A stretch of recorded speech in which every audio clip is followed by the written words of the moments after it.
Grabe talaga. So, because of those exposure ano yung ending ng story? Na-collect mo ba yung ano, yung Yung una, naalala ko, yung 700,000, 800,000, na-collect ako 600 plus. Oh, that's not bad. Not bad, di mga 30,000. Oh. Ito yung sinasabi kong abilidad. Oh. Siyempre, they issue 60 days, 90 days cheque. Tama. Nakikiusap ako sa mga may-aring tindahan. Ape, uncle, Oo. kulang-kulang pera, pwedeng 5,000 cash. So, let's say 25,000 ang post-dated check, di ba? Gagawin niya 22,000 o 25. Tapos papakuha siya ng cash. Ito yung cash mo. So, ang ginawa ko, sinukat ko na 30,000 ang komisyon ko. Cash na cash. Kinas ko na. Kaya pag-uwi ko, may komisyon na ako. Ang tawag doon ay ganito. Abilidad, di ba? Hindi, lang magu. Alam mo lang magulang. Hindi naman. Maabilidad. Maabilidad. Maabilidad. Ang galing talaga. So, right now, let's move on, no? Yung parang, because of that, paano ka nakapag-umpisa naman, di ba, na sarili mo? Nagbenta-benta ka na, di ba? Tapos, Di nung nagsara yung kumpanya ng uncle ko noong 1980-81, di nawala na yung mga racket ko. So, I have to start from scratch. So, I sell mga promotion item, bags, t-shirt, sa mga kaibigan natin sa Divisoria, like mga kanebo na stocking. Pero ano yun, di ka namumuhunan kasi parang trade ka lang. no? Trade lang. Siyempre, may credibility na tayo at may check-in naman ako. So, bibili ko siya ng, kasi kanebo, stocking. Ang takbuhan, 60 to 65 pesos. Baka pwedeng 55 para may 5 piso isang dosena ako. O, di, babayaran ko siya ng 60 days. O, kaya 500 dozen. Di times 55 pesos. Papasok ko ng 60. Di, may 5 piso sa 500, may 2.5 na ako, di ba? So, pagkuha ko dito, tatawid ko lang sa dalawang kanto, ibibigay ko na ibang tindahan na ibiyabiyakin ko na yung 500. 250 rito, 250 dyan. Tapos, post-dated din. Pero hindi 60 days, mga 45 days para nabangga ko na yung post-dated check ko. Nakabangga na, di ba? So, after mga 45 o 6 days, neto ko na yung 2.5 ko, di ba? FYI, ito lang po, yung pinag-usapan namin 45 days, 60 days. Kasi pag ikaw, nagnenegosyo po kayo, may kredibilidad na kayo, may magpapautang na sa inyo. Correct. Ayan. Pagkatapos, inuutang niya 60 days sa supplier, binebenta niya sa customer niya ng 45. So, ibig sabihin niya, pag nakolekta na niya yung 45 days, babayad na niya sa 60. Wag mo, bayaran mo muna. Sa'yo yung tubo, yung 5% o 5 pesos, di ba? So, in other words, technically, wala ka talagang puhunan. Wala credibility lang. Hindi, at saka yun nga yung sinasabi kasi nga, Joseldo, yun yung isang parating problema na sinasabi ng karamihan. Hindi ako pa makapagnegosyo dahil wala akong pera. Oo. Diba? You have to establish your credibility. Pero I will tell everyone, the time I started up to now, ni minsan di ako nakatalbog ng cheque. So that I'm 66 now. That means I was 20, 21. Ilang years yan? 20, 45 years. Oo. Ni minsan wala akong talbog ng cheque. That's why ang tibay ng credibility natin. Yan ang sekreto. When you issue a check, make sure it's good, or if it's not gonna be good, 1 week before, tawagan mo na. Hold mo na. Hold mo na, pero there's another week mo i-deposit, make sure it's good.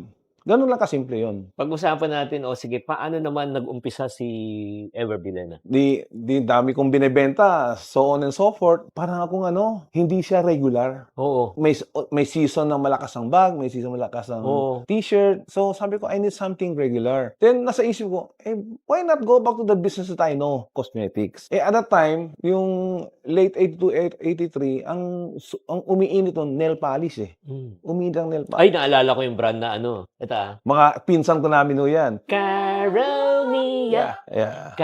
Tama. Diba? Tama yun? Yan yung original. Diba? Yeah, yan ang pinsan ng lolo ko. So, natuto sila sa lolo ko, then sila umangat, then siyempre nakita ko silang pumutok, ginaya ko rin sila. Ganun lang naman yan It runs in the mga relatives naman. Ganun. So, yun. Anong brand na nun? Ever Bilena na. Talaga? Oo. 1980? 83. Nag-umpisa ka? Actually, late 83, pero dumating produkto, March of 83. At magkano pinuhunan mo? That, from 76 to 83, ang kinita ko nung mga 7-8 years na yon, mga 150,000 pesos. It's around $20,000. $7 pesos, 50 cents lang Grabe! Yeah. 7 pesos? 50 cents, dollar noon. All-in ko. Parang sa poker, all-in ako. Siyempre, nilabang ko. So, yun. I remember, it's 2,400 dozen of nail polish. What happened? Siyempre, mabenta. First time may imported na nail polish pumasok sa Pilipinas 50% tax, siyempre.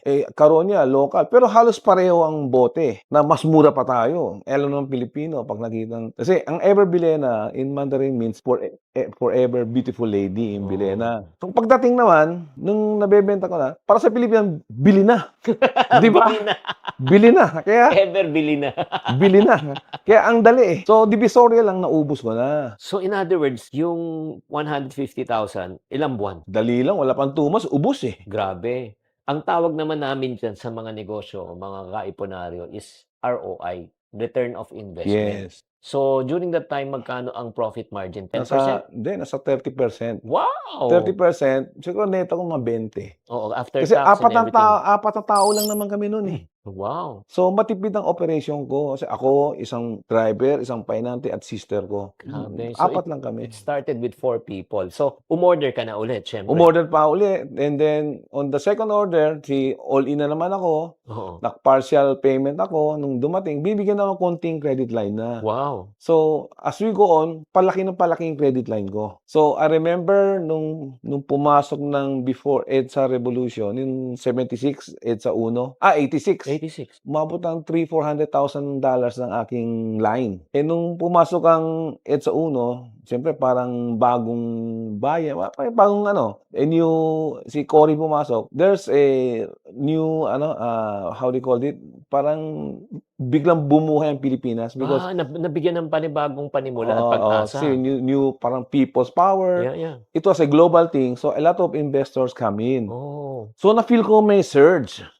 So So kinausap ko yung Taiwanese, sabi ko, Mr. Chang, there's an opportunity here to expand. I cannot expand without your support. Yeah. So from 400, sabi ko, can you add another $1 million for me? Wow. Sabi niya, kasi maganda naman ang relation, takita ng... Anong taon nito? 87, 86? 86. That was March, April of 86 na. Okay. Nakita ko na.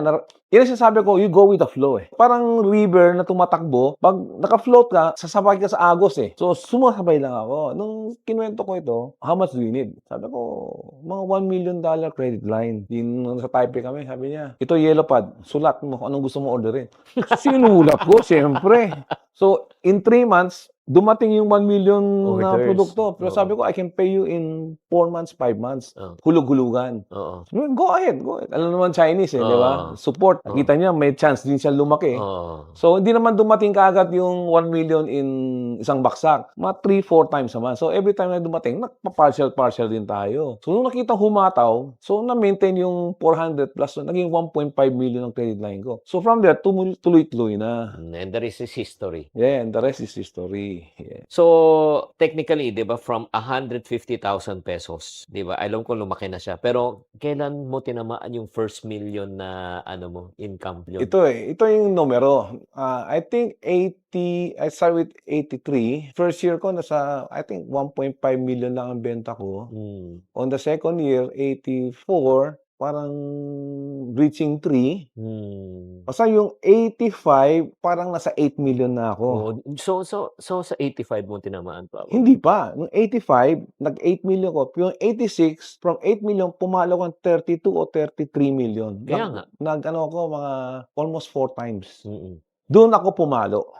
Totoo ba yung kasabihan? Kasi nga, maraming nakikinig at nanonood ngayon, Joseldo, na nag-i-struggle eh. 'Di ba? Katulad, 'di ba ako nag-struggle din ako when ikaw nag-struggle ka rin. Totoo ba yung kasabihan, the first million is the hardest? Correct ka diyan. But the next ones, madali na.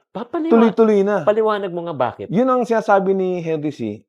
It's so hard to go up the hump. But once you go down, you roll eh. Gumugulong ka na eh. Ang bilis na eh. So the next hardest is the first 100 million. Yes. Grabe to. Hoy, kung ikaw nakikinig at nanonood ka, mag-take notes ka ngayon. Kasi ito yung mga sinishare ni Joseldo, hindi ito libro. Hindi ito galing sa libro. Wala sa libro yan. Totoo yan. Ako na-experience ko rin yan. Ang hirap yung first. Correct. Pero yung nung tinamaan, tuloy-tuloy na. Tama ka. Yung next na mahirap, yung 100. Another level yan. Pagkatapos ng next na 100. 1B. Same. Another zero. Ang hirap nyo na next zero, mahirap. 100, tapos 1B. Ngayon, yung 1B, ang hirap na. Ang sobrang hirap. Pahirap ng pahirap. Kasi ang mundo ganun, no? Di ba?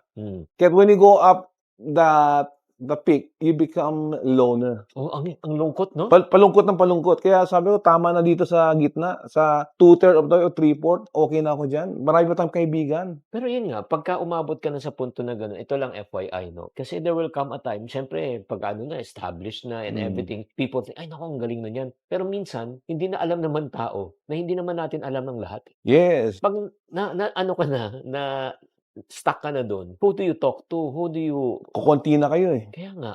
Kaya ang sinasabi ngayon ng sila minsan yan, when you go up there, you need a coat or 2 more jacket. That means you need some friends to go along with. Kundi wala kang makakausap. Sino yung mga go-to friends mo Yung dun? mga loyal sa'yo, like your high school buddies na they're not doing so well, then you go back and look for them na they are harmless to you, but they know you, you know them, that when we were young, 50 years old, pareho tayong mahirap. Hindi ka naman pag-iinterasan yan, eh. Lilibre mo lang siya, sasama na yan, di ba? Yan ang ginagawa ko yun na pag nagbibiyahe kami, "Oh pare, retired ka, sama ka na sa akin." Sama-sama. Harmless sila, eh. Versus yung mga nasa negosyo, kung ano mang bulong-bulong sa'yo, di ba?